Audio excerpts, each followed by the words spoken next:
So there, the bonus room is through that hole. And this, my friends, is the inline duct fan. Stand by for the rest of the story. It is 11 degrees outside. This is the kind of day that would make my bonus room so unbearably cold in the past that it couldn't be used. We have solved that problem, and I want to share and solve that problem for you too. This is the bonus room above the garage. Typically, on a snowy, wintry day like this, 11 degrees outside, it was unbearable.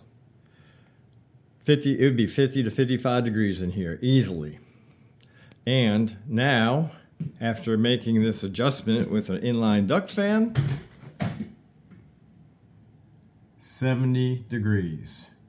So awesome. This fan is about $200. This is an 8-inch inline AC Infinity duct fan. And all I had to do was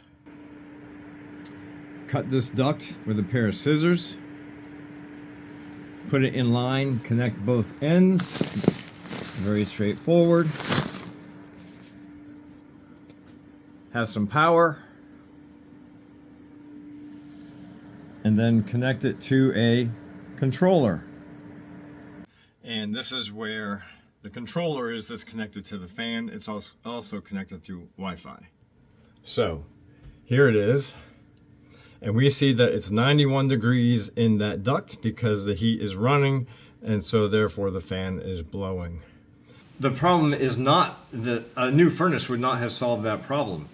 The problem is the distribution of the air just does not work. That blower within the furnace is not enough to push the air all the different ways it needs to go. The challenge I've found is they use too many ducts frequently. Another is most of them use flex duct. It's very convenient to use flex duct, but flex duct really reduces the volume, the speed of the air that can get through there.